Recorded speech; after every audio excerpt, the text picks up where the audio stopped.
gun, limousine riding, jet flying, son of a gun, and I'm having a hard time holding these alligators. You're talking to the Rolex wearing, diamond ring wearing, kiss stealing, willing dealing, limo jet flying. We Rick Flairin' on us, flaring on us. We Rick Flairin' on us. You talking to the Rolex wearing, diamond ring wearing, kiss stealing, willing dealing, limo jet flying. We Rick Flairin' on us, flaring on us. Check, we Rick Flairin' on us, flaring on us. It's apparent these girls staring. I'm Rick Flairin', gold across my chest. I'm fresh to death. I'm Paul Bearing, not at all scary. One eye open like Betty Wops and fine to these circles that's going in like a carry shot. Woo! I'm going in like a Mary Pop off that Mary Crop at the top flow at the Marriott. So questioning me is like questioning you. See, we the best dressed, so come and get blessed with the crew. Not one but two, different ways to slaughter your crew. Committed tat across the chest, I guess she blessed with the truth. People want to see them checks, representation of proof. Living through my elders trying to resonate to the youth. But ain't nothing to get my flash on. Longevity is heavily embedded in my melanin. Layman terms, I last long. My grind repetitive, I'm smoother than real silk. Lyrical cash cow who can't cry over spilled milk. We in here. You're talking to the Rolex wearing, diamond ring wearing, kiss stealing, willing dealing, limo jet flying. We Rick Flairin' on us, flaring on us. We Rick Flairin' on us. You talking to the Rolex wearing, diamond ring wearing, kiss stealing, willing dealing, limo jet flying. We Rick Flairin' on us, flaring on us. We Rick Flairin' on us, flaring on us. This ain't no normal situation, this preparation with greatness. Industry full of fakeness, it's really up for the taking. See, life is what happened to you, more so how you take it. Don't get stripped of your knowledge and mentally leave you naked. I like to live otherwise. I'm sorry that I'm fresh to death. I put the polo and apologize. See, black son, we ain't nothing like the mother guys. Quit to socialize, we organize, then we mobilize. Off the deep end like a scuba diver. And no confusion, just keep it pushing like Uber drivers. Woo! Business fresh just like a supervisor in a Gucci visor. Can't find a smoother rhymer. You're talking to the Rolex wearing, diamond ring wearing, kiss stealing, willing dealing, limo jet flying. We Rick Flairin' on us, flaring on us. We Rick Flairin' on us. You talking to the Rolex wearing, diamond ring wearing, kiss stealing, willing dealing, limo jet flying. We Rick Flairin' on us, flaring on us. We Rick Flairin' on us, flaring on us. Yeah, DQ baby. Shout out that boy Nigga for that fire track.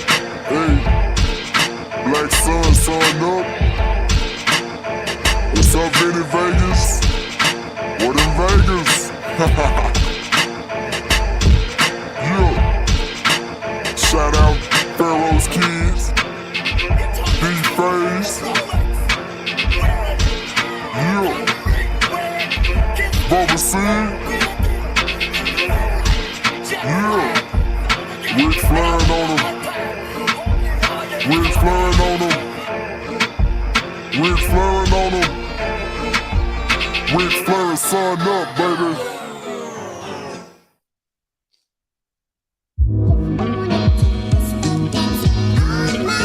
Scotty, you going crazy for this one. We see what you're doing, we salute you. Hey, let's get it started. It's Backpack Capital One. What's in your wallet? Got a call from my man A. Scott. I said I got it. Love that you highlighting all of these black colleges. Try to pay me for doing this. Look, bruh, if you don't get off my line with that foolishness, voice of the swag, pull up where you at, no cap. If the Brody is speaking the soft facts, my advice, tune in to every show. Captain Petty, but we know that the sergeants are with the smoke. Speculate, just tell me what is we doing. Get into it, okay, look, I'ma say this and keep it moving. My boy Scotty, man, he offered the least. Black grad, paying college, I'm glad that he called me. Walk it, cause we all been taught that talk is cheap. Even primetime knows Scott for the HBCU streets.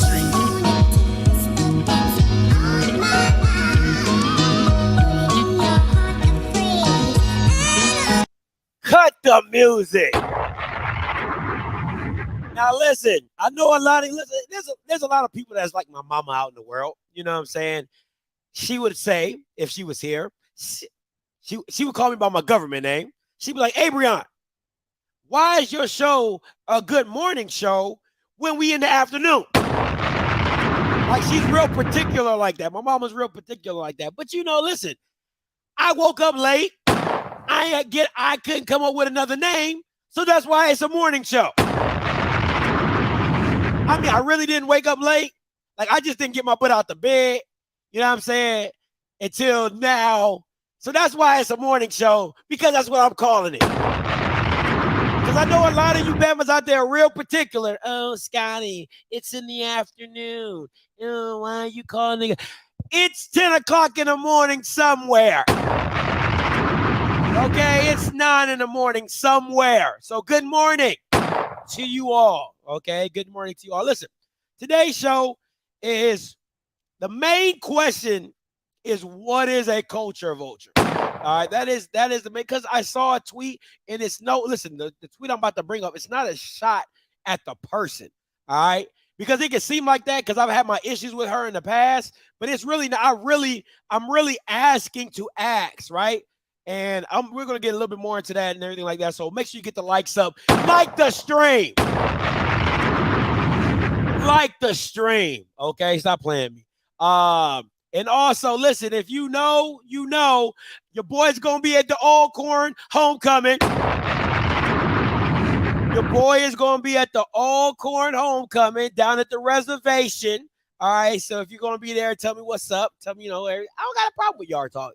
Me and LaShonda cool. I mean, we bicker, but we cool. Me and LaShonda cool. Oh. Happy hump day. Mike. What today? Mike, happy hump day. All right. So happy hump day for y'all. So I'll be down at Alcorn, you know what I'm saying, doing the thug dizzle down at the reservation, you know what I'm saying, with my boy Andrew Buddy. He'll be down there and doing his thing, you know what I'm saying? So that is it, what it is. But listen, before I get into today's main topic, you know me, it couldn't be a show if I wasn't a little. I'm petty.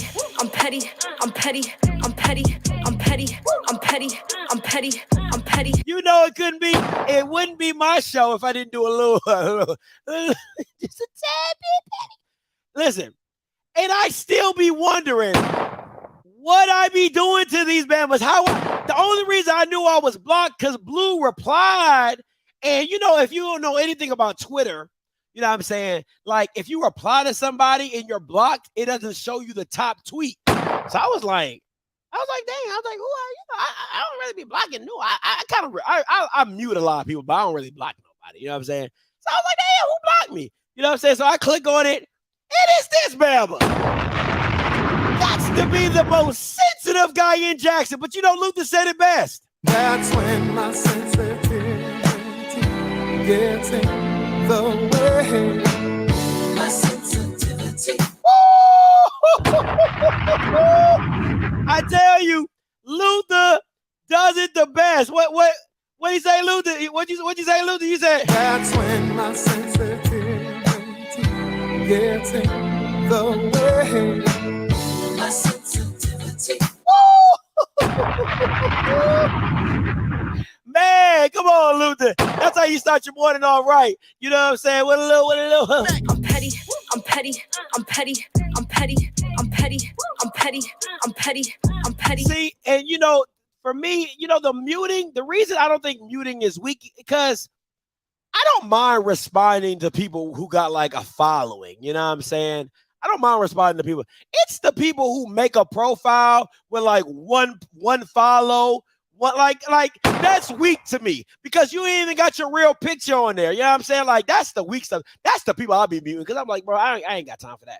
But if you a real person and you really want to have a discussion, or you want to get with me on Twitter, I ain't got no issues. I ain't got no type of issues. But like I keep saying this. Bamas like this cannot be on Twitter saying whatever they want to say and then get mad when people respond. That's like me coming on my channel and getting mad when people shoot their shot back at me. They ain't that crazy. Let's be very clear about that. They are not that crazy to do so, because they know I don't listen. I'm way more creative than a lot of these Bama's out in YouTube world. So, you know what I'm saying? They be like, oh, Scotty, don't come to Jackson. I'll shoot you. Okay, I'll shoot you listen, I'll snipe you from a mile away. I'll be at the crib right now. That's when my sensitivity gets in the way. My sensitivity. You know what I'm saying? And then what's even funnier is these Bama's be like, oh my God, I really can't do all like I want to do because I have a job and my job won't let me do what, you know, because I don't want to lose my job. You know what I'm saying? So I'm not really going. But you be on here saying whatever, and then I get blocked. I don't even know last time I said anything to Ken for real. I'm like, how I get blocked? I ain't even do that. Come on, man. I don't get it, man. I don't get it. I don't understand it. I don't know like how I get blocked. I ain't even do nothing. I haven't added him. I ain't said nothing. I ain't said nothing crazy about Jackson. I ain't said nothing crazy about him. So I'm looking at. I'm like, damn, like how I get blocked? The Bama who need to get blocked is Blue. Blue be the one dropping facts. They be blocking me. I don't even be saying nothing. You know what I'm saying? But I'm like, damn, like, what is this? That's when my sensitivity gets in the way. Come on, man. Shout out. Somebody sent me this track. Somebody sent me this track, and I was like, oh, they was like, yo, Scotty, you need to do this track. And I said, I'm going to do that. You know what I'm saying? So it is what it is, man. Blue be the y'all listen. Blue be the troublemaker. Y'all think it's me. It really be Blue, bro. Blue really be out here troublemaking. But I'ma just say my little 2 cents. You know how I get it. You know what I'm saying? I don't think I'm in my feelings. I'm just wondering how, you know, like, okay, like these be the people on Twitter that be trying to like talk to me. LOL. Nobody even like, if you really about that life, you will put your name.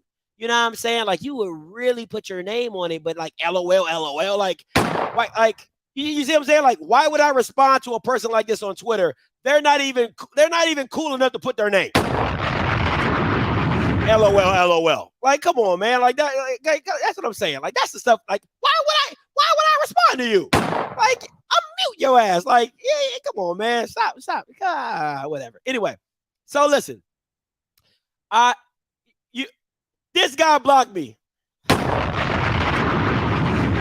That's when my sensitivity gets in the way. My sensitivity. I like that. Listen, I love me some Luther Vandross. This about to be my new shit right here. I ain't even gonna lie to you. You want my photo? Give me your email. My name is Mia Grayson. You want my photo? Give me your. Hell yeah, I'll take your photo. Listen, like, you know. I'm dropping my email right now. Because to me, I'm looking at it like for what? Like, I'm like, yeah. So anyway, I didn't do nothing. Okay, I just want to be very clear. In my mind, okay, as Key would say, my beautiful lady, she would say, in my only child mind, I didn't do anything. Right? Because I am my only child. So I think in only child form, as they say. So you know what I'm saying? It is what it is. But listen, that's neither here nor there. Okay. The question today is this, and this is what I want to get into the topic, right? All right. I do. But liking a tweet, you can't like tweets? Is liking tweets against the law now, Ed? Oh, y'all Bama's is crazy. All right, listen. I saw this tweet, and it says, everyone isn't for HBCU. Stop giving access to culture vultures, right? And this, listen, I want to be very clear when I'm saying this, and I want people to hear me. This is no shot towards Keisha. Like I said, me and her have had our problems in the past, and that's not what this is about right now. I'm really seriously asking, what is a culture vulture? A culture vulture. All right, that's my question for today, because sometimes, like, and the call lines are open, because I really want, I'm gonna get to some of the comments. I'm gonna bring them up and we can discuss it as going forward. 518-263-8124, 518-263-8124.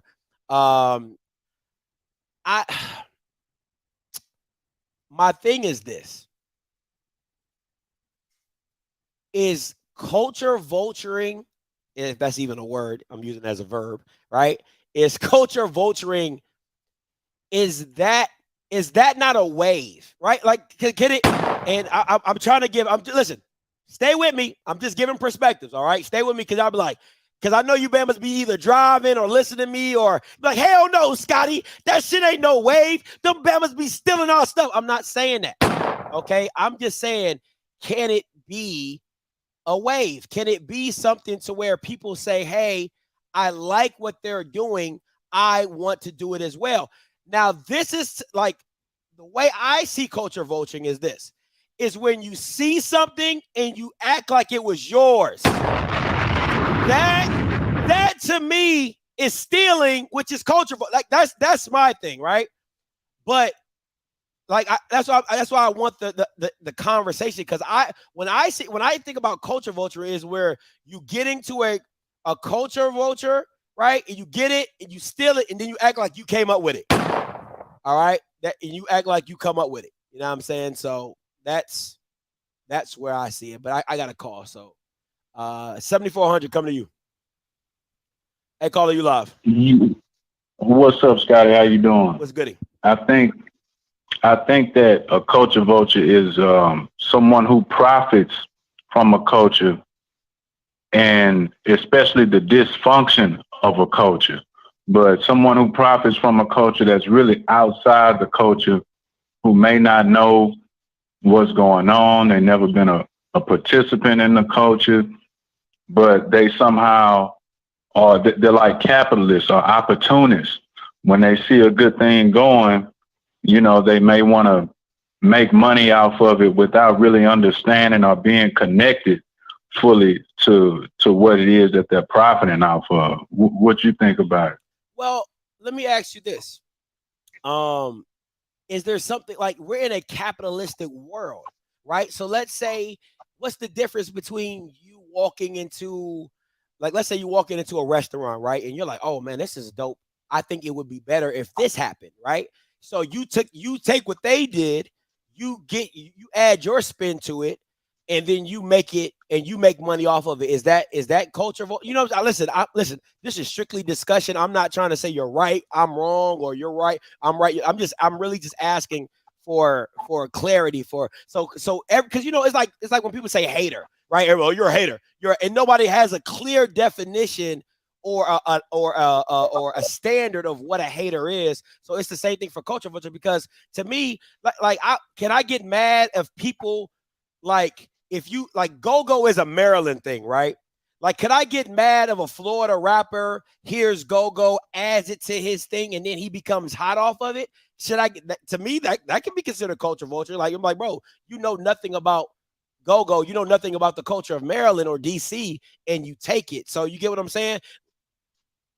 It could be considered culture vulture. Like, if someone is not from Maryland, they didn't grow up on go-go music, they only heard it and then wanted to capitalize off of it. A lot of capitalism is, to me, culture vulture, you know, in my opinion, because when you don't necessarily, or when you're not necessarily connected to a thing, but you want to profit off of it, then you're not going to have the same care as someone who is connected to it would have.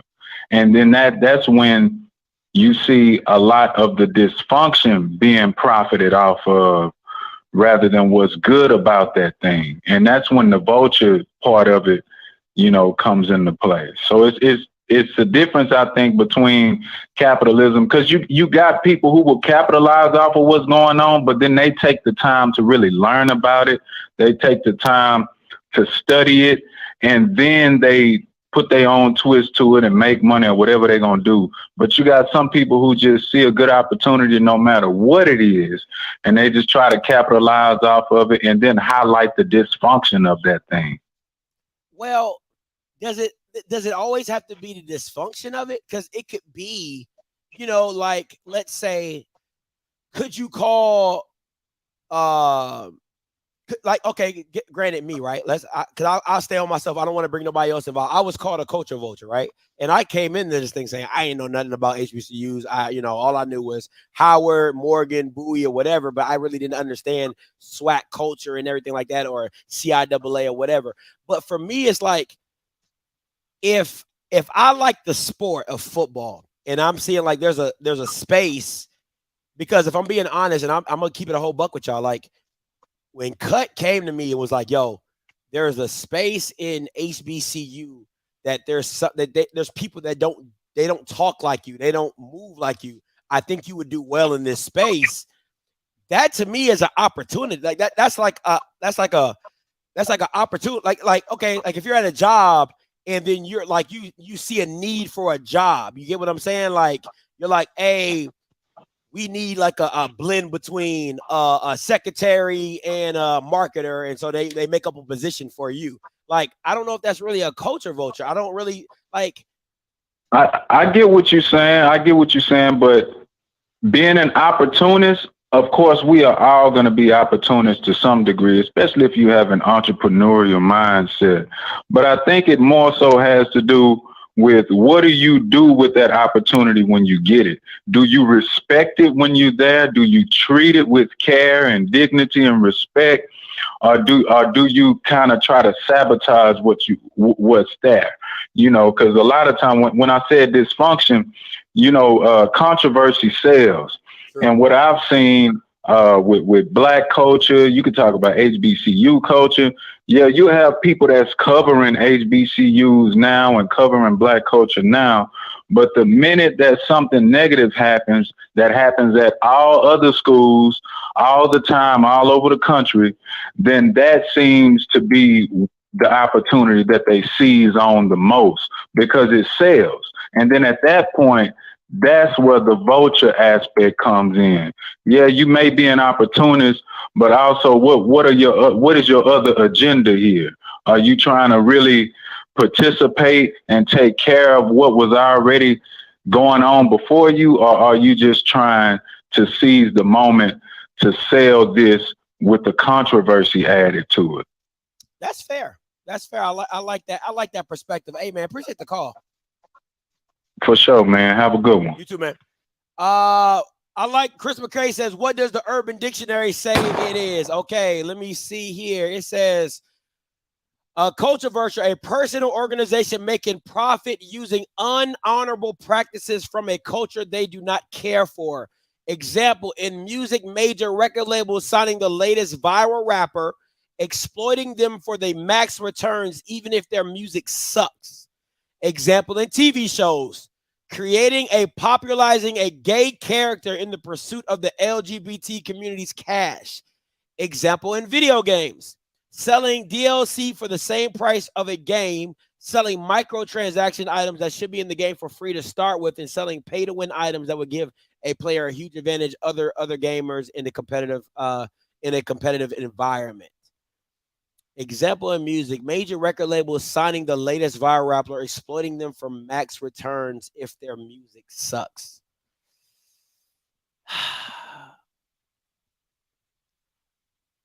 Listen, is culture vulturing an aspect to where you're just mad that they're making money and you're not? I listen. We are here for conversation. Because I look at it as this. Are you mad that they're making a profit off of something that you didn't see that was profitable? Because that's usually where the hater comes in, is like, oh man, I'm mad that they came up with that idea and we didn't, and now they're making money off of it and we're not. Could that be like just ask Dre coming to you, then Smash coming to you? Hey, caller, you live. Hey, what's up? I totally agree with the first caller. Think the words is with care, and I use the example with the company that owns Support Black Colleges. You know who that is, with the hoodies and all that. Yeah. And they had an interview where a lot of PWIs was asking them to do hoodies for them. They said no, because, you know, on this HBCU wave, now everybody wants to wear Howard, Southern, and Jackson State hoodies. And they said, no, this is for Black culture. These are for HBCUs only. And they give back to the HBCUs because you got to be licensed. So also, you know, you could, you know, part of that is giving back to the HBCUs, because you can't take from a culture that's not yours and don't give back. So that's why when Fanatics has A&T stuff on there and all these other companies, I buy my HBCU gear strictly from the school, from Black-owned businesses. Oh, okay, Black-owned business. Okay. So there's a difference. So, and usually they're Black-owned, usually they're HBCU-owned, because you got to be licensed, and the more you buy, it goes back to your university. So the give back is very much important. You can't sit there and want to profit, but you can't give. If, let's say, somebody's profited $250K off the culture, nah, you got to give some of that back. If not, you're a vulture. You just take it. Okay. Now we're getting somewhere. So you got to get the give back. The give back got to be somewhere. So whether, you know, you give $1,000 scholarship, or whether you buy somebody books, or whether you give an NIL, not you particular, but you know what I'm saying, whether it's an NIL, you got to give back. That's part of it. So if not, you just take it. And, you know, it's America, we're in a capitalistic society, and I get it. But you got to take both sides. If you're going to sit there and just profit, then you got to deal with being called a culture vulture. Now, that aspect, I like how you focused on the vulture word of just taking, take. You know, like, in that aspect, that makes sense to me. Like, that makes sense to me. Because you got to give back. That's why, you know, and I have friends who have, they do a lot of apparel, and if you know anything about buying apparel, you got to get licensed, and the more you buy, you got to pay for all them licenses. And when you buy from that, a percentage goes back to university. So, you know, everybody, all these HBCU companies that were popping up, because that's what was going on. All these HBCU owned people was getting money without Belk, without Walmart, without all these. Now they want to come and they want to do their own thing. Nah, I strictly buy HBCU gear from HBCU owned companies. Okay. Because it's a give back. Okay. I like that, Dre. Appreciate the call, bro. The question today is, what is a culture vulture? Please call in. I'll get to some of the comments in the chat as well. Call in numbers 518-263-8124, 518-263-8124. Going Smash, then Mr. Campbell, then Book. I'm coming to you. All right, go ahead, Smash, on you. Scotty, man, you walk a fine line when you talk about that. It's because the finger could be pointed so many ways. Let's start around here. My definition, culture vulture, everybody seen Bring It On, right? Yeah. When the fucking the cheerleaders took their cheers, and then they've been winning all these competitions the whole game, the whole time. When they found out they went to the game, they came to the game, that's actually they shit. You know what I'm saying? So there was definitely culture vulture, stealing and not giving nothing in return. That's real. You know what I'm saying? They could at least, you know, all these just there was winning, they could have said that we got taught by this is coming from the culture, kind of like how what everybody's telling the new guys at USC. All the HBCU culture is really saying is like, give us more credit. You know what I'm saying? And we then let people know instead of like, you know, just taking credit for it in a sense.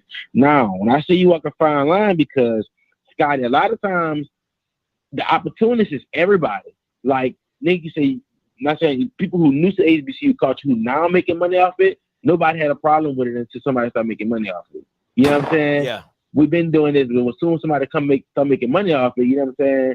It's all also the culture vulture word being brought up.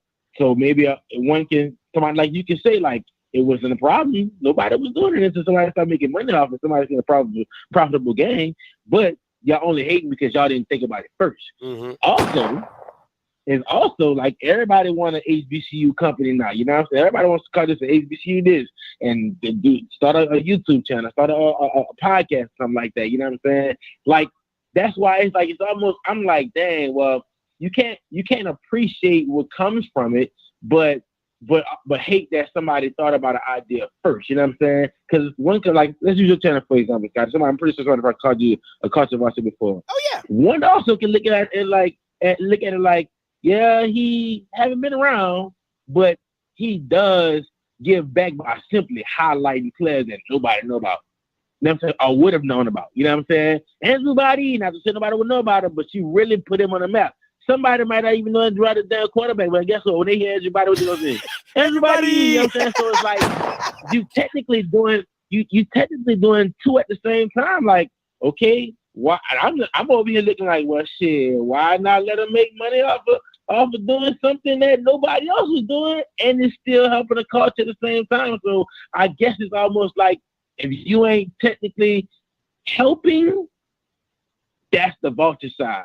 But if you are helping and genuine about the shit, I don't look at it like such a vibe. Like, you know, there's multiple Fortune 500 companies that can come in and start doing HBCU work, but you look at it like, are they really helping, or do they want some of this? Or we did this for HBCU clout too. So I'm gonna just say it's a fine line, but I'm gonna stick to that bring it on definition because everybody kind of can relate to that one. Like it was winning and stealing these people stuff and not giving them no kind of credit, and it wasn't helping them at all until they got caught. That's real. You know what I'm saying? That's so real. that's my 2 cents on it because it's a very fine line, but you know that's just goddamn my time. I like it, man. Appreciate the call. You know,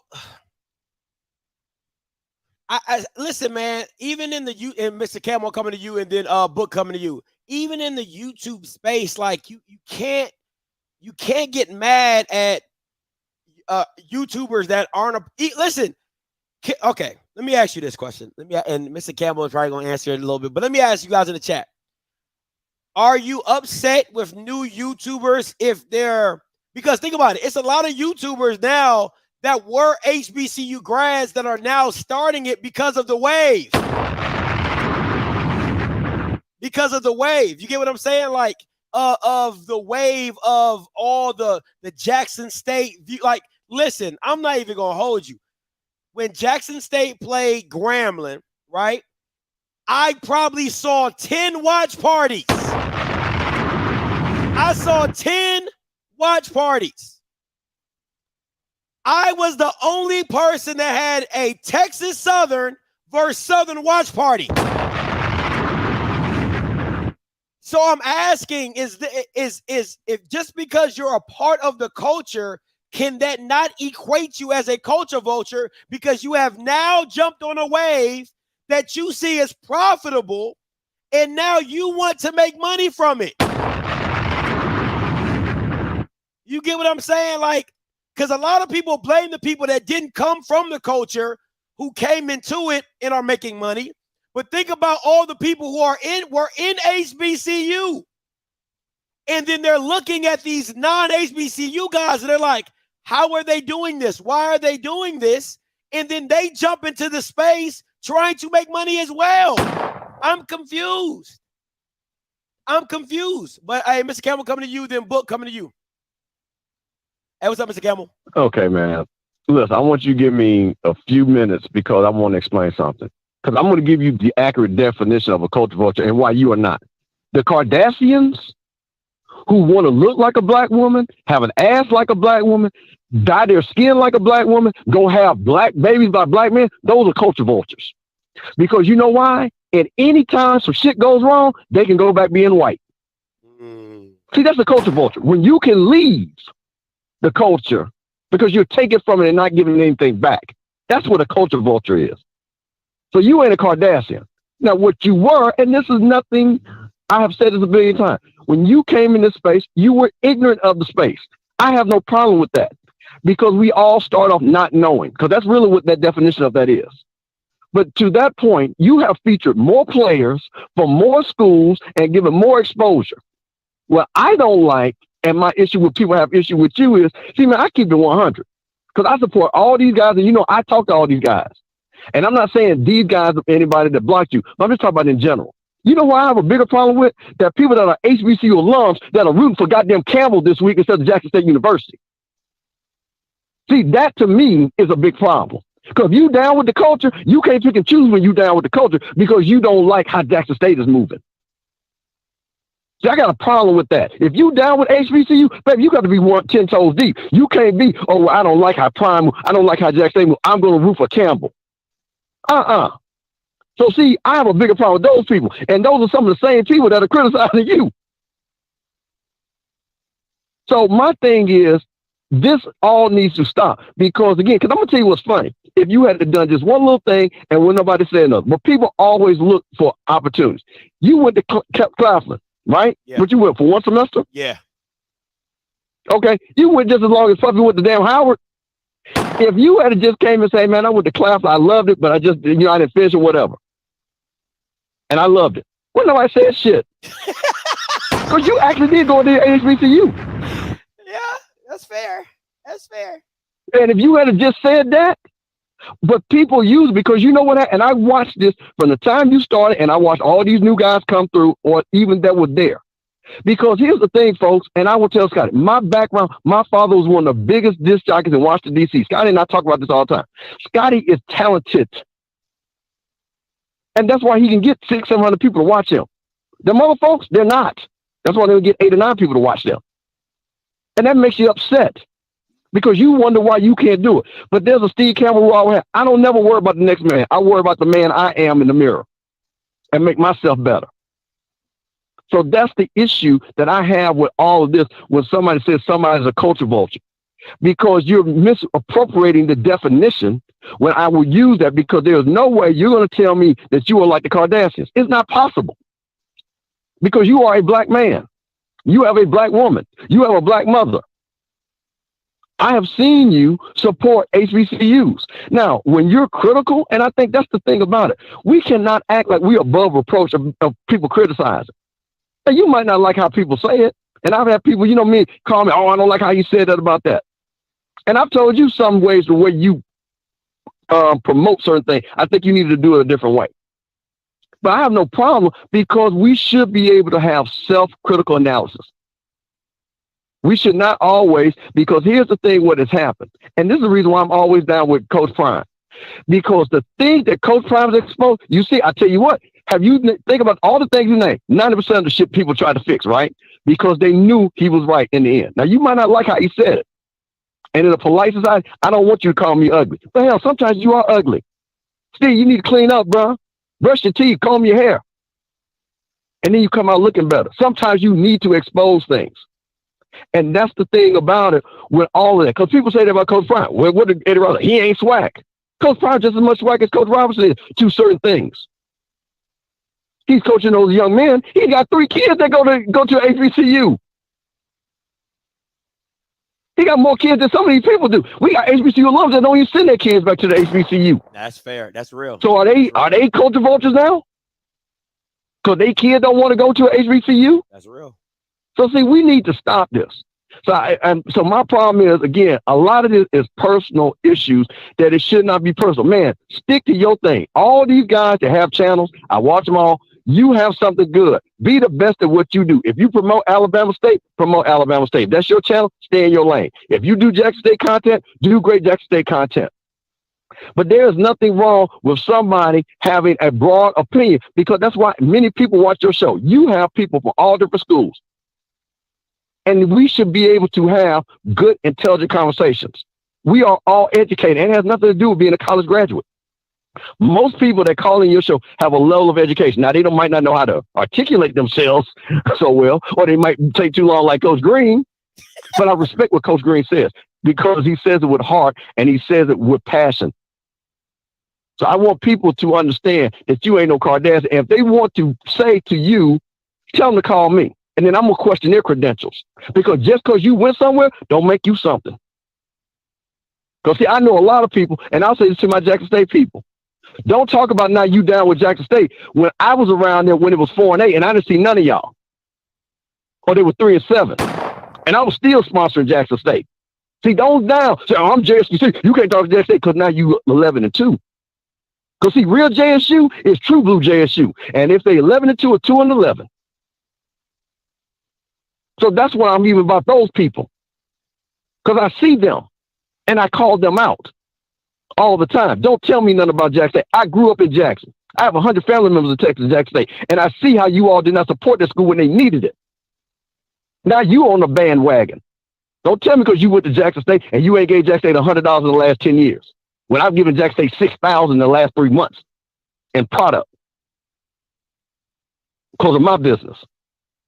So there's a difference. So that's my answer to that. That's the definition. So if you don't meet that Kardashian standard, no, you're not a culture vulture. The only thing I will say, you were ignorant to the culture, but guess what you've done? Every time, and I call you and tell you how proud I am, because you grow every day and every week. Because like you say, and Smash said, and I'm going to end it on that. Nobody would know, and this is no disrespect to Andrew Body, because we all need it. But that young man should pay you for the PR that you give him, because I did not know about that young man. And when I went, I said, this young man can play football. That young man can play, and he needed an advocate. All these players need advocates, because what do we say? Our own schools do not promote these young men like they should promote. We have great football players in the SWAC, and they need to be promoted. And you bring them on, you show how intelligent they are. They are fine young men. They come from fine parents. They do those interviews. The young lady that you have on, the young lady from Alcorn, these are fine students. These are fine people. They were on your show. They wasn't on XYZ show. Why not? That's the question I asked them, and I'll leave it at that. Hey, Mr. Campbell, before I let you go, the only thing I'm going to disagree with you. Oh, he dipped. All right.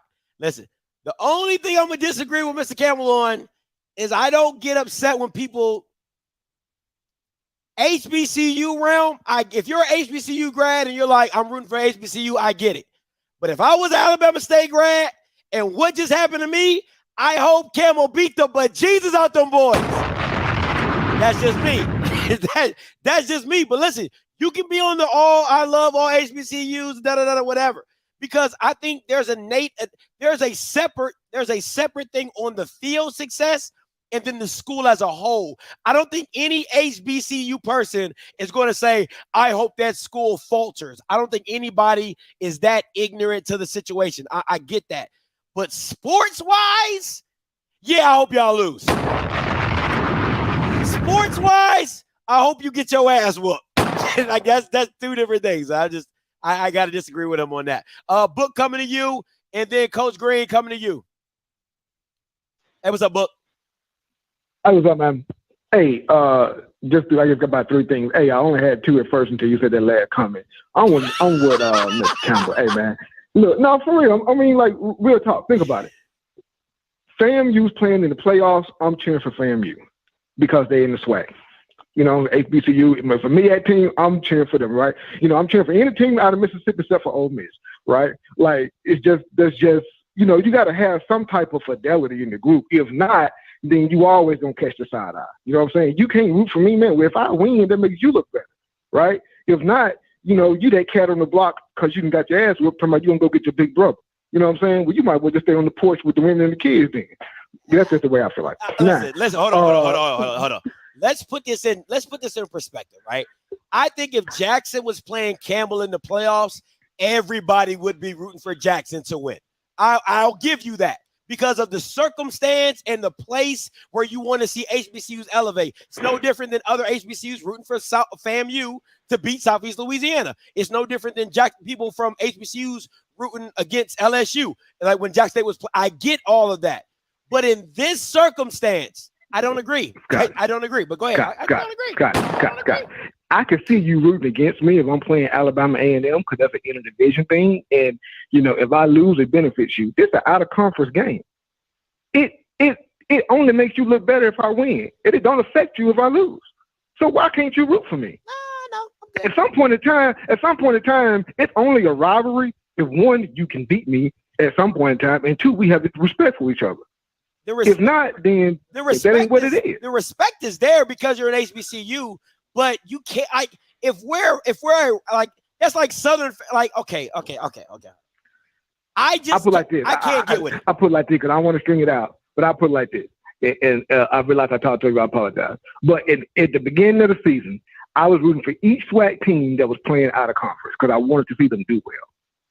Right? I wanted to see them win, That's but fair. I wanted to see them do well. I didn't give a damn who it was. That's fair. Southern, don't go down there and get abused. At least hold up in some manner of the game. Right? Valley, do the best you can, baby. You know, all the rest, you know, I'm rooting for all of them.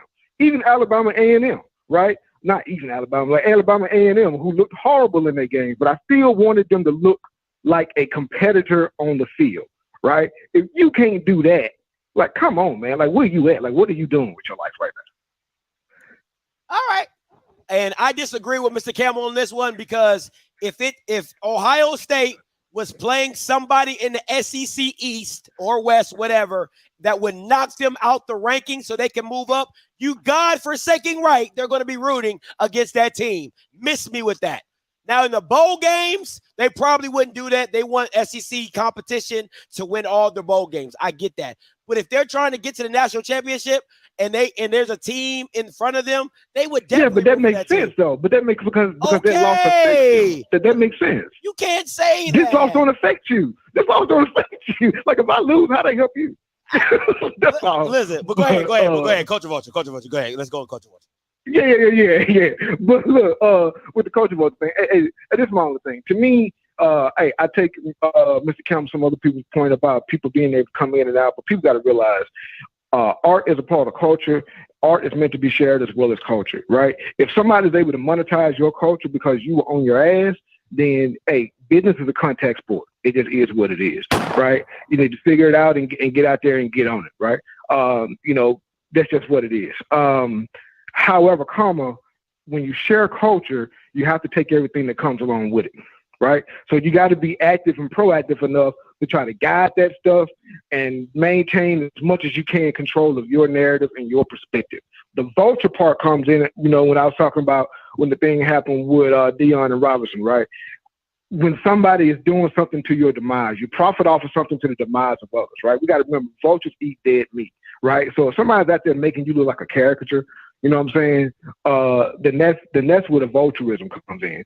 Somebody making money off of your culture that you haven't made or couldn't make is on you for the large, you know, really for the larger part, right? You got to buy from unlicensed dealers and blah, blah, blah. Who is that? You got to have some responsibility on it. So a lot of people got to take their own, you know, look themselves in the face and figure out what part they can do on that. So that's that on that.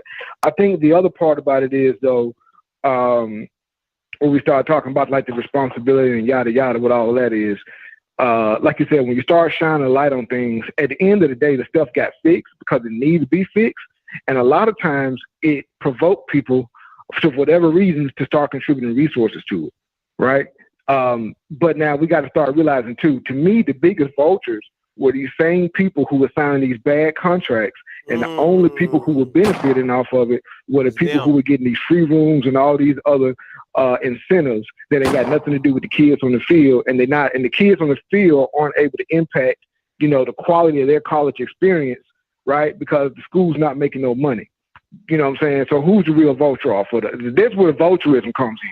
You know, you signing bad deals and the participants can't even benefit.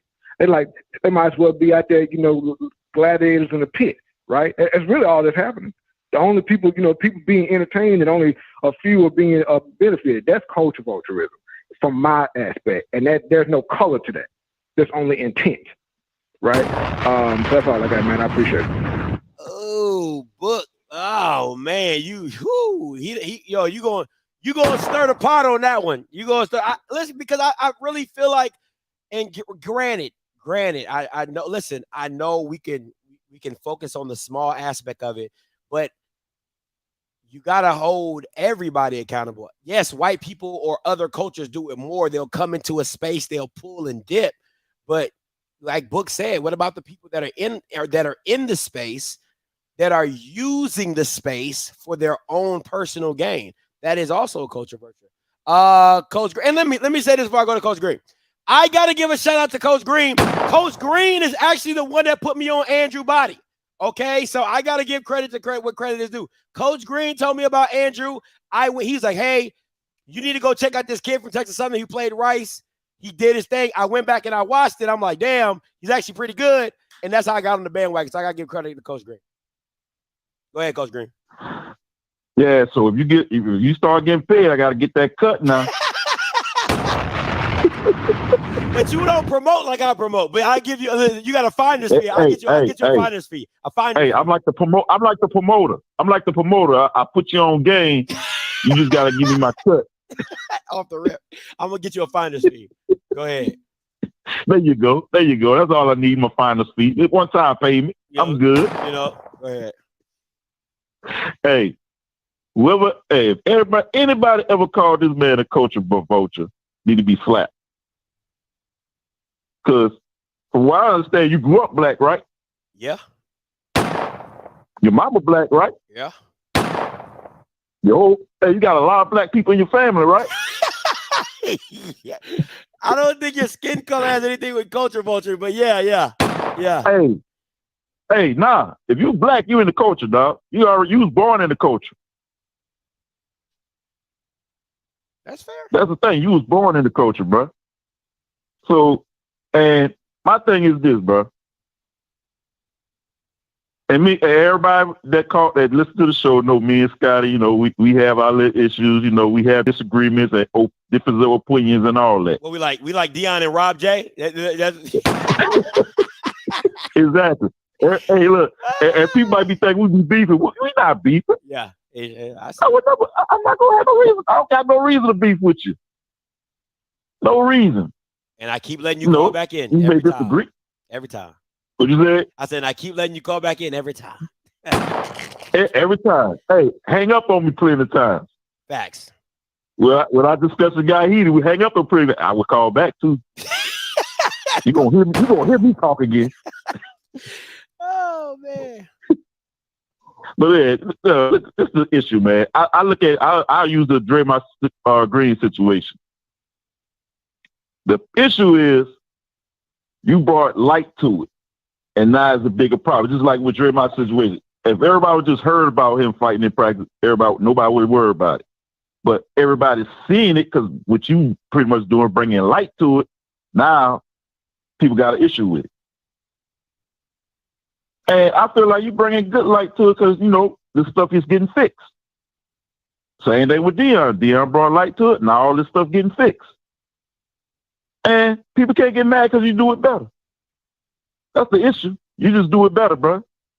All the people that sit there and be like, man, Scotty this, Scotty that, talk bad about Scotty, but they sitting there watching your show. That's fair. So you must be doing something. Hey, you must be doing something right. The same people that be in the comments talking about you on all these different platforms and all that, they sitting there paying attention. So you just doing it better. Don't hate. Just congratulate. That's all y'all gotta do. Hey, just give Scott a big hand. Hey, just give him a hand, bro. The man just doing it better. That's all it is. Coach Green, you're making this. You're making this worse for me, right? Like even I appreciate the compliments, but you're making this worse for me because I really didn't want it to. I didn't want this to be an individual thing. I wanted it to be an outlook perspective of what a culture vulture is, because the way you're isolating it, I don't want you to think that Keisha said this towards me, which I don't. She didn't say this towards me. I just wanted to get the aspect of what is a culture vulture in general. So, but the way you're turning this to me, like you gonna make this worse for me. You know what I'm saying? Like I gotta live here. You don't. My fault, bro. You know what I'm saying? But go ahead. My fault, man. My fault. I'm talking about somebody else, y'all. I'm talking about that dude with the ski mask. I'm talking about the dude with the ski mask, not Scotty. The dude with the ski mask. Oh my gosh! Come on, man. All right, but yeah, man. Hey.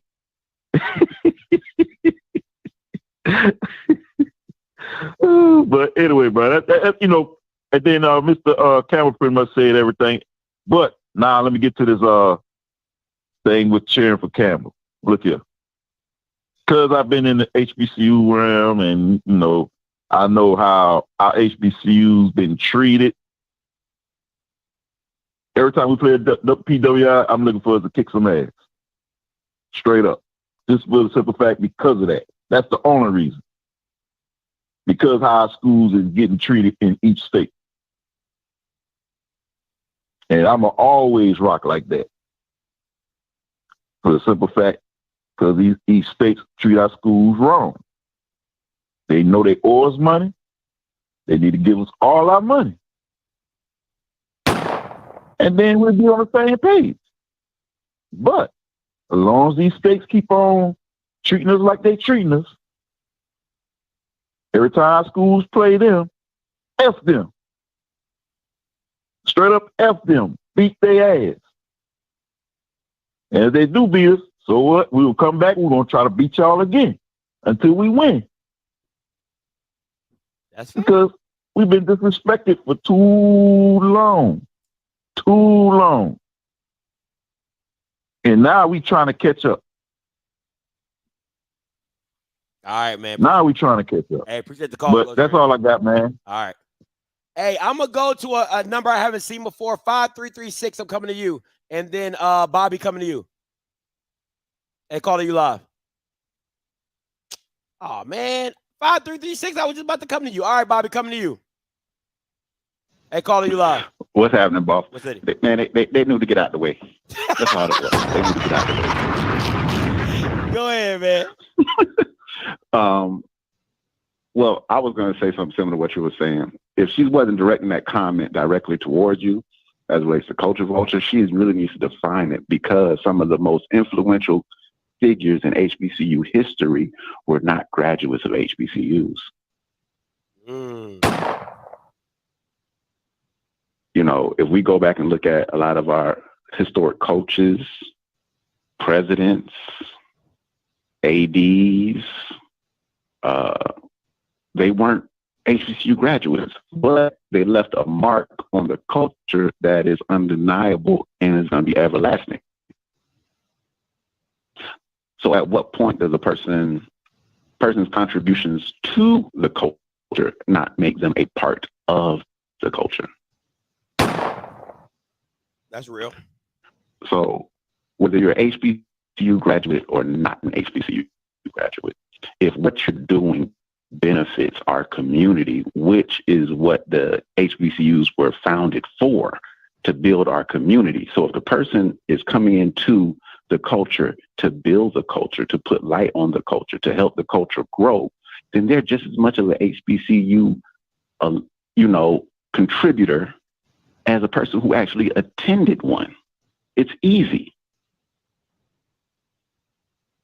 You know, nobody can say, "Oh, since you didn't go to my school, you can't help my school." That's stupid. Nobody's turning down that Walmart money. Nobody's turning down LeBron money. Nobody's turning down Jordan money. Nobody's turning down any other contributor that's going to put millions of dollars into your school. You're not turning it down because they weren't part of the culture. Has Walmart done things? Has Chick-fil-A owner done something that you didn't agree with? If Chick-fil-A decided they wanted to sponsor a stadium for HBCU school, are they going to turn down that money because you said something that you disagree with? So miss me with that. Now, I need Jackson State to beat the snot out of Campbell. The reason why I need Jackson State to beat the snot out of Campbell, because Jackson State beat the snot out of my school. It makes our loss look a little bit better.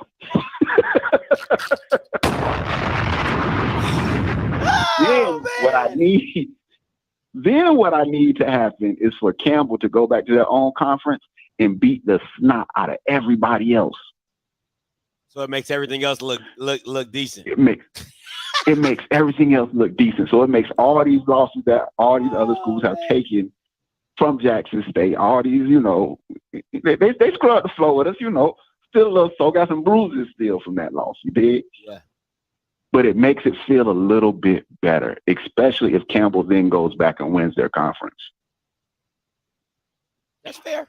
Because Jackson State losing to Campbell just makes our conference look that much, weaker. That's fair. If your number one school dominates a school that then goes and dominates their conference, yeah, it looks better. That's real. I get it.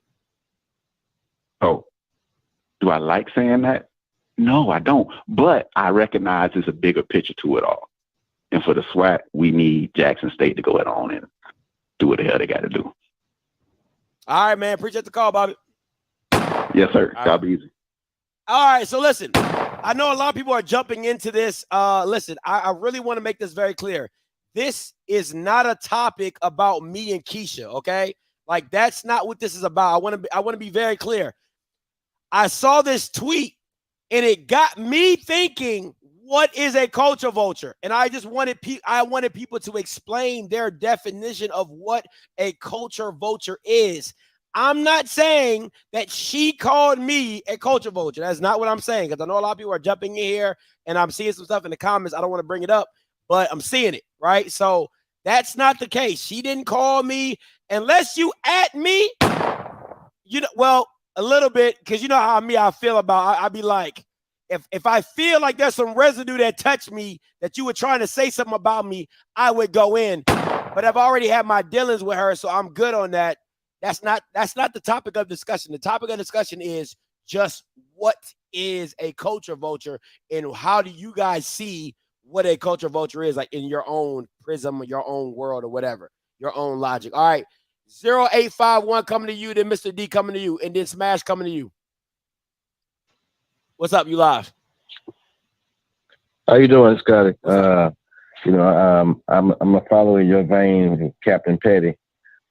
Culture vulture. You know, when Southern University created that Who Dat, you know, it was cool until the Saints stole it, and then that's culture vulture, right? Who started it? Southern University. Oh, they started the Who Dat chant, and then when the Saints got hot, they stole it. Oh wow. You know, when Southern University started playing the show, then Jackson State stole it.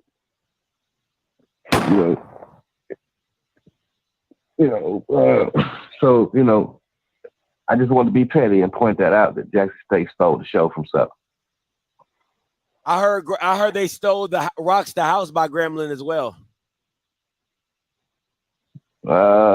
Possibly, but they also stole the uniform style and the symbols too.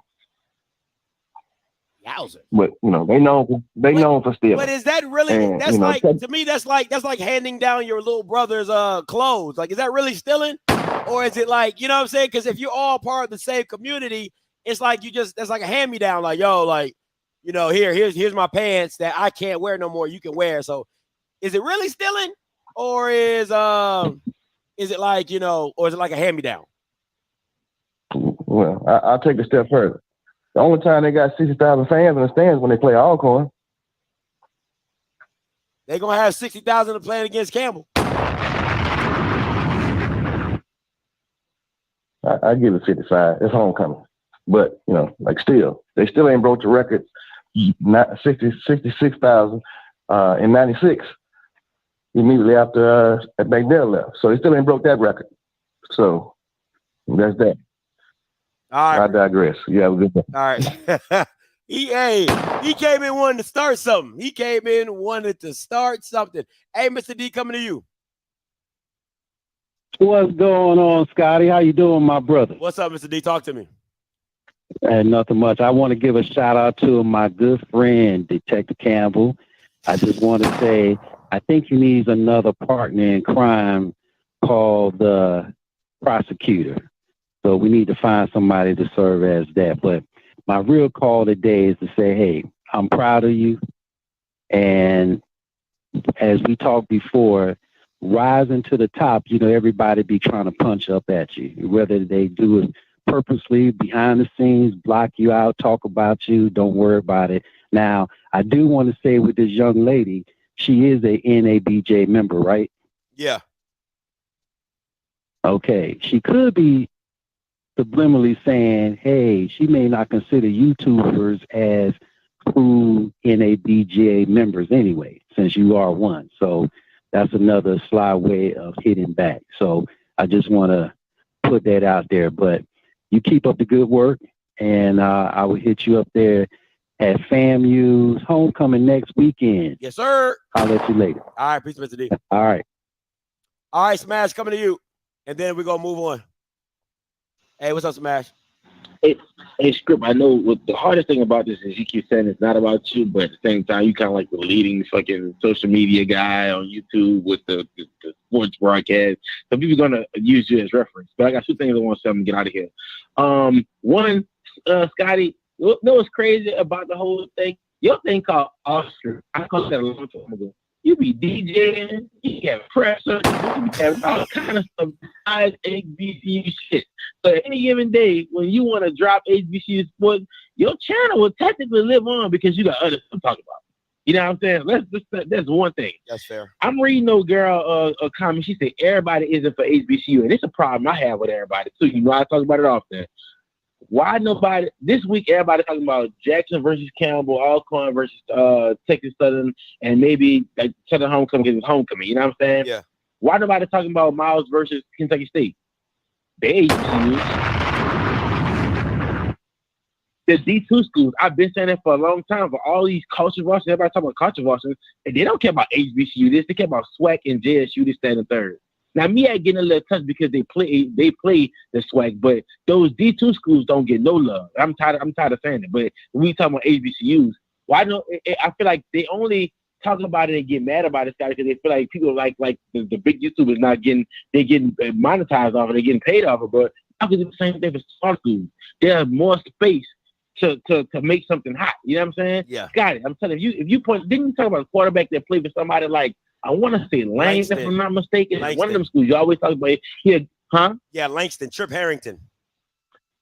Yeah, exactly. So there's more space out here for everybody. This kind of mess everybody who's hating and just not creative enough to do, I guess, what like you do. There's a lot of HBCUs that don't get no love. The GIAC sports coming up, you know what I'm saying? There's a lot of HBCUs that don't get no love. So most times people talk about is like. It don't give me HBCU, it give me SWAC and sometimes MEAC. You know what I'm saying? When there's a lot of other schools. So there's room to do stuff in a D2 space and they don't get enough love. But I think that it just more so when everybody do the HBCU that they're only talking about two conferences, and that's very unfair. So you talk about culture, it's kind of like damn. So y'all like one set of black kids or one set of black sports and they don't care about the D2 levels. So yeah, that's my time on that. Just think on that. Smash, anybody who's talking about, huh? Smash, let me ask you this, because you're a YouTuber as well, right? So could you blame? Do you blame people that are from HB? Let's say a guy named Smith. Smith graduated from Alabama State, right? And all he does is cover Jackson State on his YouTube channel. Is that culture vulturing? Like, is that you know what I'm saying? To me, I think that's exploiting. That is not culture. Like, I think, because I still think that even if you're from the HBCU community, you could call me this or whatever. I still think at the end of the day, people are opportunists. And if they feel that other people are getting money from covering Jackson State, like, listen, man, when you go, this is what I want y'all to do. When y'all go check these YouTube channels out that you say or whatever, go look at the titles. Look at if everything starts with Jackson State. Tell me that's not a Jackson State channel. I got one better, Scotty. Listen, I follow Travis Hunter YouTube the channel the other day. I seen it published. I subscribed to it, and even him, he said it on there. He said it. Dion's son, who do all their media, he told him, he was like, boom, you should do your own media. Everybody else making profit off of posting Jackson State, but I wanted to clip it and post it. I wanted to clip and post it. You know what I'm saying? Because he said it now he got his own YouTube channel, which that's another way to do it. Another thing, Scotty, too, is me personally, you ain't had to go to graduate from HBCU, because like somebody said earlier, some of the biggest names in HBCU who contribute didn't even graduate from them. How often you see that in the petty posts that go around during homecoming season? Did you went to Alabama State? No, I graduated from Alabama State. There's a lot of motherfuckers who doing some stuff that only did one semester and quit and rep the hell out these HBCUs. So we got to stop moving the goalposts for what fits us when it fits us. We got to stop. Or we ain't gonna get nowhere like that. You know what I'm saying? You talk to somebody, I'm HBCU through and through. You know what I'm talking about? Give back, do everything. You ain't about to question my HBCU card, because I'm engaged. Nobody never even talks about it on weekends. You know what I'm saying? So I just feel like you don't have to go to the HBCU kind of exploiting, but everybody wants themselves a piece of the pie, and nothing's wrong with it. The problem comes when you want a piece of the pie, but you blaming somebody else because they getting the bigger piece of the pie, and they ain't thinking about it first. That's the bullshit. I get what you're saying. That's my time. I appreciate it. I like this though. I like it. It's your channel. Talk about what you want to talk about, right? And that's the thing. Like at the end of the day, and what I hate is the labeling, right? Like that bothers me. That really bothers me is the labeling, right? So everybody wants to say I'm a Jackson State channel. Oh, Scotty, you wouldn't be nothing without Jackson State. I can say the same thing about the swag. If we want to really push this button and we want to really dive deep, like I could say this a lot. A lot of us YouTubers got our fame off of Jackson State, right? I get that. But the thing for me is this. Y'all think it's easy to have 10 seconds of fame. It's not. That's probably the hardest thing to do is to take a 30 seconds of fame or a minute of fame and turn it into an hour. It's hard. It is hard because there's more than just, if you're not constantly staying on that topic of Dion, because listen, at the end of the day, if I put Jackson State as a culture vulture, I would have over 1,500 people in here. Just off the title alone because Jackson State's in the title. So there's not a lot that you have to do when it's Jackson State. But when you don't put that name in there, when you don't throw a Dion, when you don't throw a Shador, when you don't throw a Travis Hunter in there, you have to be entertaining. It just is what it is. It just is what it is. 0547, then we're going to move on. Hey, caller, you live. Scotty, what's up, baby? This is Mike. What's up, Mike? Mike Reed. Yeah, that's me down there in the chat. And I'm still coming at you, baby. I came at you last week, and I'm still ready for you. Camera by 20, camera by 30, camera by all you want, I got 40. But now listen at this, okay? Now, you had 60 Minutes do a great special with Dion. Is that culture vulture? No. That's putting them on. That's helping out the whole culture. That's putting them on notice. Now, let me tell everybody something. Y'all check this out for me. And tell me, I want people to comment what I'm about to say. I'm here in Tallahassee. I went to Alabama State, graduated from Alabama State, played football at Alabama State. So I go to football games. I hear a lot of times people say, HBCUs don't love football. That's wrong. Because if Alabama State playing on the same day and the same time Alabama playing, it's a lot of Alabama State alumni going to watch Alabama. I know that's wrong, but they do it. I didn't understand it when I went there. But after Alabama, after being there for a while, I kind of understand.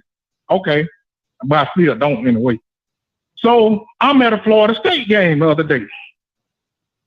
Florida State band playing that,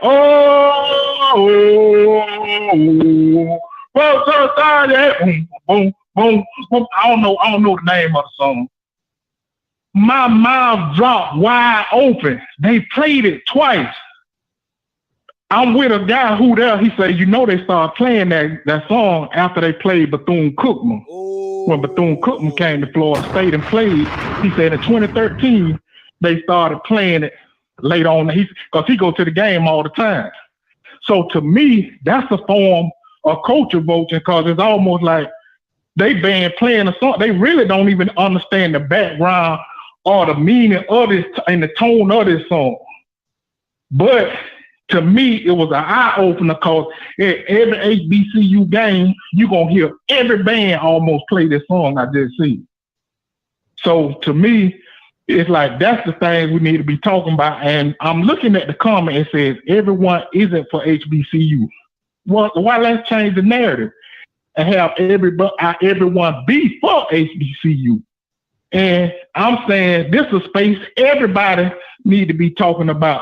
I don't care if they're a culture vulture or not. A lot of people talk bad about Vlad TV and the things he do, but a lot of time that's where you were going to get your information from. A lot of topics was coming off of Vlad TV. So I don't think it's a bad thing to have people coming into the culture, 60 Minutes, showing what's going on behind the scenes, talking about Dion. Hey, it's a part of the game, so I just want to say, I think, and a lot of the things that's going on with these other channels, and And y'all got to be honest, man. A lot of them boys copying Scotty, but I don't knock it, you know, because it's working for him. But what a lot of people got to understand with these certain things, it come with, you got to have talent. You got to have professionalism. And that's really what Scotty got. A lot of people hate on him, but he got something that's special. And this topic is amazing because that young lady with that comment she made, a lot of people needed to discuss it, but I think the HBCU culture should be for everybody. If you look at a game on ESPN, it's going to look good. They're going to have camera work, nice. But you turn around and go look at HBCU Go. I watched it this weekend. Nice camera work. Top notch now. HBCU Go has some real nice camera work out there. Only bad thing about it, they had some real long commercials. They kept taking them long commercials. That's the only thing I was kind of thrown off by the HBCU Go. But I understand they got to have money to be able to show the game or whatever, you know, get the advertisement. But, man, it is what it is. And I'm going to let you go, Scotty. You got anything for me? Nah, I'm good, man. Appreciate the call. Yo, that dude said commercial. Not a lot of commercial. Hey, listen. Listen, guys, listen. I want to be very clear about how oblivious some of this stuff is for me.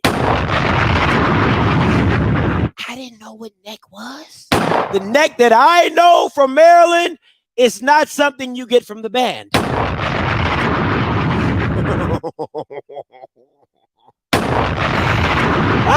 I'm gonna just keep it like that. If you know, you know. Okay, if you know, you know. So I just found out what GHOE meant last night because I kept seeing it everywhere. I'm like, why is all this GHOE? I thought it was like a different version of go. Like, you know how Louisiana has GEAUX? You know what I'm saying? Like, I thought that was a different version of go. So I'm thinking it's like go Aggies.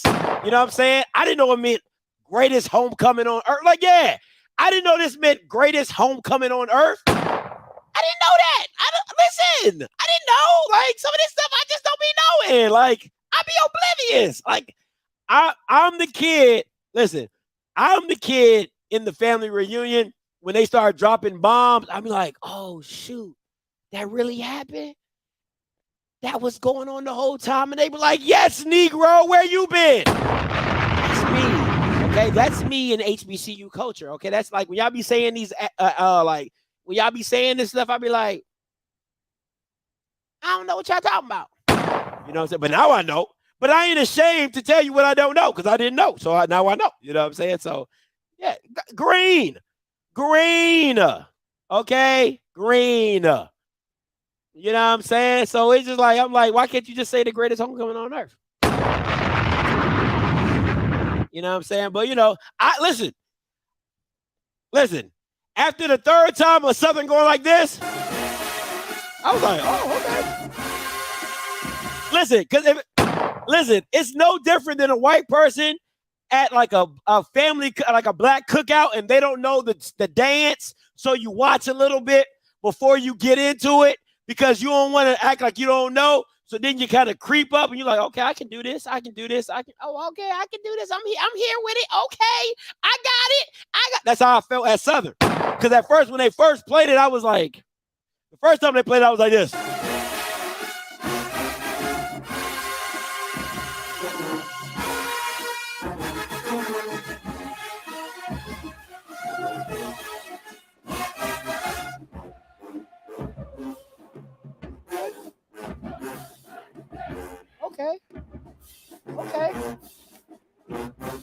Okay, so you know that was like the first two times. I'm just bobbing, you know, I'm like, okay, this is pretty cool. You know, I see the pom-poms going, you know, I'm saying, oh, okay, this is pretty cool. All right, about the fifth time they done play this song, and I'm like just, I got my pom-pom, you know what I'm saying? Hey, I'm in there now. I'm in there now. Throwing it out the side of your neck. Hey, I'm in there. You know what I'm saying? So So you gotta warm up into it. You know, you can't just dive in and you gotta warm up into it. You know, so that was my experience. You know what I'm saying? I'm just telling you my experience. So that's all I can do. That's all I can do. All right. So listen, go ahead. Moving forward. Listen, I want to give you guys my top 3 most excited teams to watch for SWAC women's basketball. All right. I want to give you my top 3 most excited women's basketball teams. All right, for this upcoming season. I'm excited for these 3 teams. All right. First one.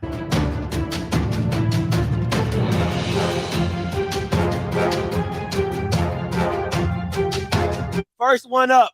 Coming in at number 3, Prairie View. All right, led by Coach Sandy Pugh. All right, this is all women's. I ain't doing no men's basketball. It's all women's basketball. So don't ask me about no men. Don't ask. It's women's. All right, number 3 is Prairie View, and this is why I got a clip from the media press conference or whatever of Coach Sandy Pugh talking about her team, and this is what she says. Looking forward to getting some shots up. Oh my God, Destiny Jenkins. Every kid on our roster can shoot the 3. Big Trinity Hudson, she's 6'4" post player, but she shoots it as well as any of the guards. You're gonna have to guard us from the perimeter. We're gonna let it fly. So they can shoot it. They have a lot of confidence in shooting it. And we're gonna get it up and down the court quick. You know, Destiny Jenkins is 5'4". You know, we're gonna have to go up against 6'5", 6'6". So what's her advantage? She's gonna be shooting at 30. They got to guard her out there. And that's our formula. 13, 14 kids that we can rotate in and out. We do have 2 freshmen, but both of those kids are super, super talented. Both are left-handed, both are 5'9" and up, and both can shoot the cover off the basketball. So I would be a fool to try to bang it on the block. I mean, we're gonna get out, run, sprint up and down the floor, and you know, let it shoot, let it go, let it fly. Listen, how can you not be excited for that type of basketball by PV and what they bring in? She said, we shooting it. She said, when we step on the court, it's 12 to 13 girls that can shoot it. She said, I got a 6'4" girl that can shoot it. I got girls underneath 5'9" that can shoot it. They about to look like the Black women of Golden State basketball. I am super excited to see how that style of basketball works in the SWAC, and if they can really shoot it the way she says they can shoot it. Come on, man. Like that's just shooting it from 30. Shooting it from 30. She said we ain't about to bang with y'all. What we look like? We ain't about to bang with y'all. Get up out of here. All right. That's my number 3 team. Coach Sandy Pugh, PV, A&M. All right. Number 2.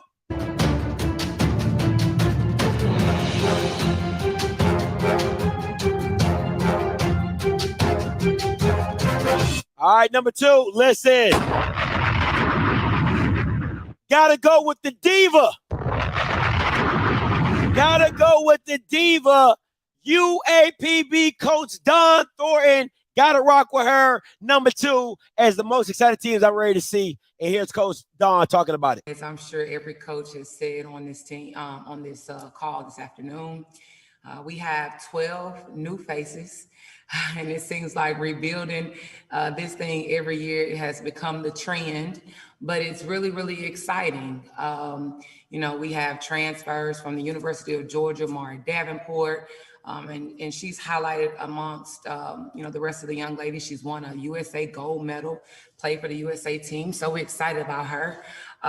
We have Karina Carter, last played at the University of New Mexico. Karaya Beck, a transfer from Memphis. We have Jaleesa Reese, a transfer from Troy University. And, you know, she's been really, really special. For those who know basketball about Troy, they're cut from a different cloth. So she's been setting the standard here every single day. And of course, with the returners that we have, along with a few other transfers, we have 2 transfers from the University of Arkansas Little Rock. Razia Potter, she was a starter for them. So we're excited, second leading scorer for them. So we're excited about her being here with us. And then, you know, we have Zay Green returning. Maya Pete is here with us, and Maya did a wonderful job as far as being a post player with a great presence in this league last year. So it's been warm. It's been fun. This is my first year that I've ever, since I've been at UAPB, that I've been able to have my whole team here for the summer. So we've had a chance to implement some things early. We've laid the foundation, the culture, the expectations of the program. Everybody just kind of bought in over the summer. We had our strength and conditioning coach the whole summer. So we're excited and we're right on target to be where we need to be. Let's go. That is Coach Dawn Thornton. She is married. Okay, she is married, happily married. Get out your feelings, okay? That's when my sensitivity gets in the way. Okay, get out your feelings. She's married, all right? But yeah, she is. She's not called the diva for no reason. All right, they got a 6'5", 6'6" girl who's won a gold medal. They got some big girls. They bringing my girl Zay Green back. Straight baller. All right, they're talking. Coach Dawn Thornton also went into that interview saying that what she's liking about this year's team is that a lot of girls are going to be interchangeable. A lot of girls, so you're going to see Zay play the 2, play the 3, play the 1. There is no set position in her offense because they're all learning and understanding each other's position. So, yes. And listen, I'm going to be at UAPB watching Coach Dawn Thornton coach as well because she said she was going to cook for your boy. So, go check out my interview with Coach Dawn Thornton on my channel. Absolutely amazing. She's called a diva for a reason. She shuts it down as always. All right. And listen, last but not least, number 1 most excited team I am to see is, listen.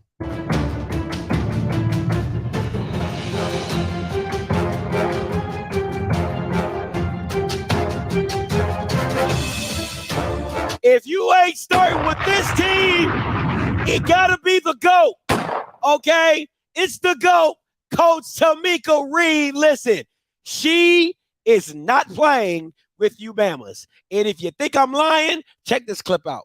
She said, I'm here to dominate, okay?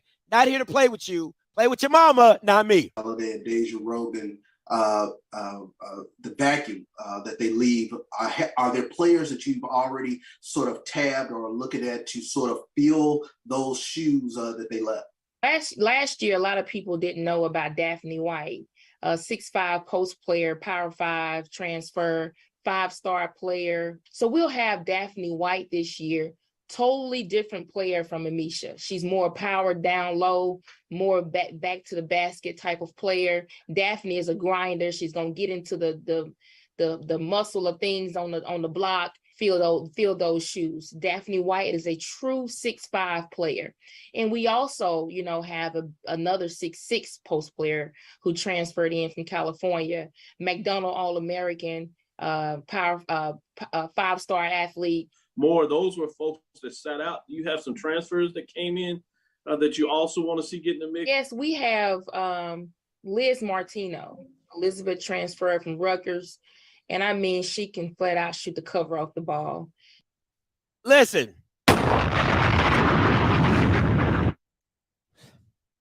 Coach Reed said, I'm not playing with y'all. She said, which y'all think it's a game. You know, I'm crushed. Like, she's about to crush all feelings. All right. She got a 6'5" girl and another 6'6" girl on her team. Y'all Bamas couldn't rebound last year against Amisha, who she said in this interview she had to stretch on paper to make her come off at 6. Amisha Green was like 6'3", 6'4". She said Daphne White is legit 6'5". Power 5-star. Come on, man. Stop playing with Coach Reed. And then you know she got, listen, Maya Crump is my favorite player. Okay? Maya Crump is a straight dog. All right. She got Maya Crump. She got who she got coming back? She got Lucky. I think Lucky's coming back. Who else is coming back? You got the 6'6" girl. She got Shooter. She needed a shooter. She couldn't shoot that. Listen, Jackson State couldn't shoot to save their life. Okay. If it was, they couldn't shoot threes to save their life. Listen, Jackson State, it's Jackson State and everybody else. I don't feel that way in football, but I damn sure feel that way in basketball. It is literally Jackson State and everybody else. And I want to be very mindful. They got invited to a tournament because if you go listen to the whole interview, Coach Reese said a lot of Power 5 teams didn't want to play her. They weren't trying to play her. Listen, they saw what happened to LSU. They not trying to be on that. So she said a lot of teams are backing out trying to play her. So they're glad they got invited to a tournament where they can play Power 5 teams. All right. So that is what it is. So I'm excited to see what that tournament looks like. UAPB is going to be playing a lot of local Power 5 basketball schools in that area as well. So it's going to be exciting, man. It's going to be really, really, really exciting. And I'm going to be, listen, Texas is coming to Jackson. I'm in the building. I am in the building. I think it's like December 14th, if I'm not mistaken. All right. I think it's December 14th. But yeah, so that is my top 3 most exciting teams to watch this year for women's basketball. All right. I ain't doing men's basketball. Don't ask me about no men's basketball. I can give 2 shits about men's basketball. All right. I like women's college basketball. And I think I just like women's college basketball. I'm sticking on this. All right. Last but not least, before we get out, listen, I know I get on FAMU a lot. All right. Because they stay with that foolishness. But I gotta give credit where credit is due, right? You know what I'm saying? Like I always say, right is right and wrong is wrong. But I saw a story that I think is not getting enough attention for FAMU, and I want to talk about it. All right. So here we go.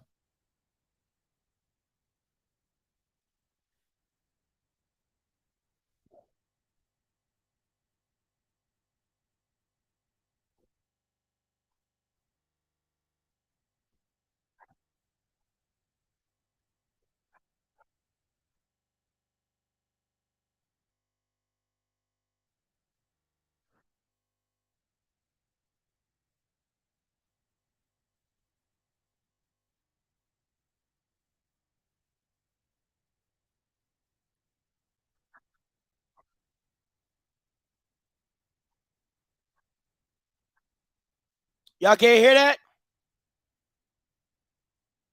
Oh, y'all can't hear that? I'm sorry. All right, let me see if I can do it another way. Let me see if I can do it another way.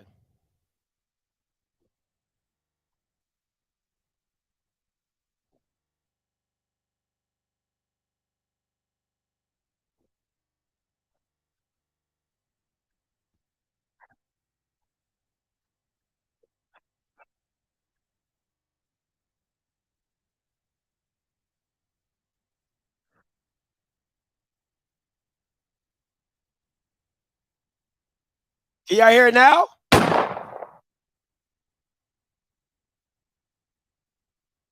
Tell me if y'all can hear it.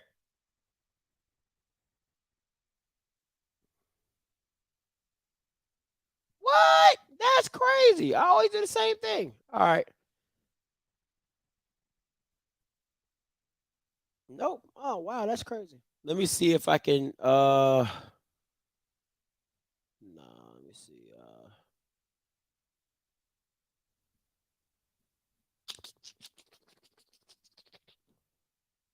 Oh, man.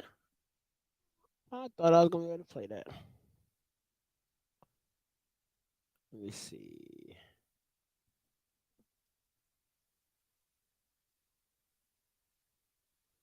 All right, so let me just I'm gonna do this. All right, let me do this. I'm gonna just show you guys what it is so you guys can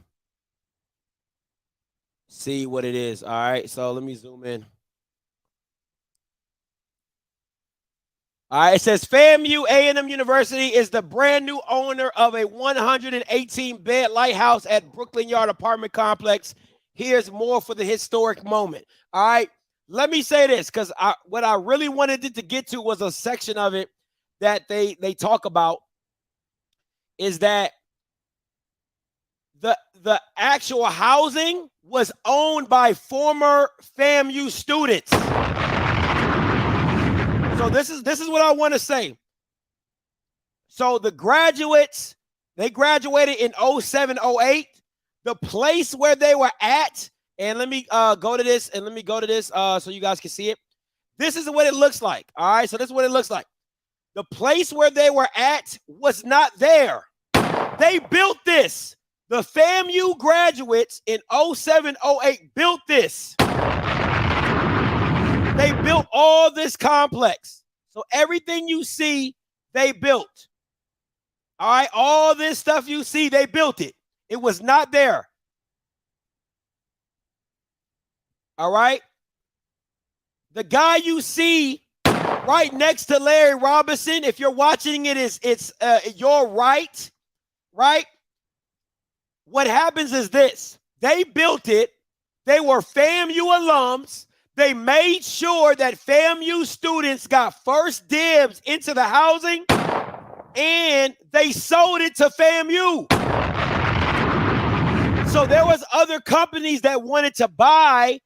They made sure it went back to FAMU. They sold it for $12.6 million.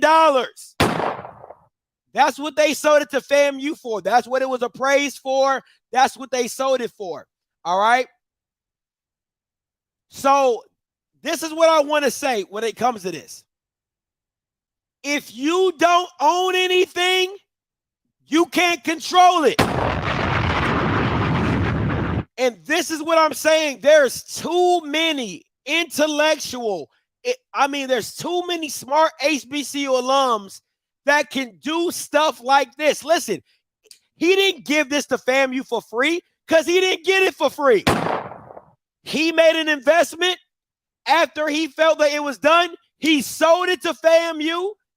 And I don't have a problem for the price. Listen, everything in life is not free. If it was a white man selling it to you, you would have paid for it as well.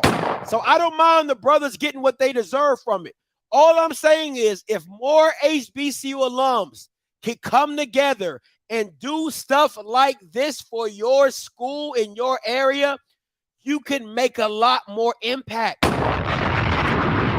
If that's buying land for your school because the state won't allow your school to do it, or they don't have the funds to do it, or maybe you buy and you lease it to your school. You know what I'm saying? Maybe you guys get together and you get an entity together and you go buy an apartment complex and you schedule housing for HBCU students, or you get a certain occupancy for HBCU students. There's a lot of ways to be impactful for your school and be a blessing to your school.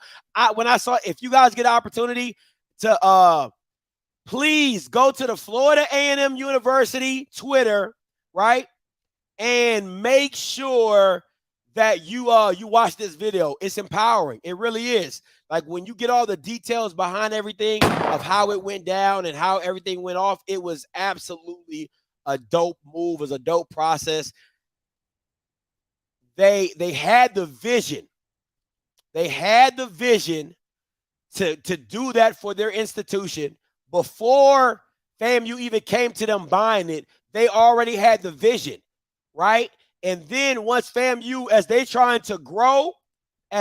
is trying to grow, they know they're going to have to get property. So what better? How not? It's too easy to marriage. All right, it's too easy to marriage that. All right, so now FAMU is getting more revenue. Instead of them partnering and then that revenue going to them, it's all coming right back to FAMU. So I just thought you guys should check in on that story. I thought it was amazing. Shout out to FAMU. Shout out for making that. I bet there was no greater feel to start your own business, to grow it to and then your school come and buy it from you because they love what you did and they love the process of it. So hopefully FAMU don't F it up. right? And keep up the maintenance and all that type of stuff, which you want to happen. Keep the maintenance up and things like that, and have it do well and continue to prosper. You know what I'm saying? Hope they don't F it up. But other than that, I had to give credit what credit is due. Thought that was a great move for FAMU, and I hope they keep doing some bigger and better things. All right, guys, listen. In 30 minutes, all right, about 45 to 50 minutes, I'm going to go live with Mike Reed. The breakdown, we talking Campbell and Jackson State. Make sure you're there. Make sure you tune in, all right? So listen, until next time, you know what I'm going to do. I'm going to holler. God bless.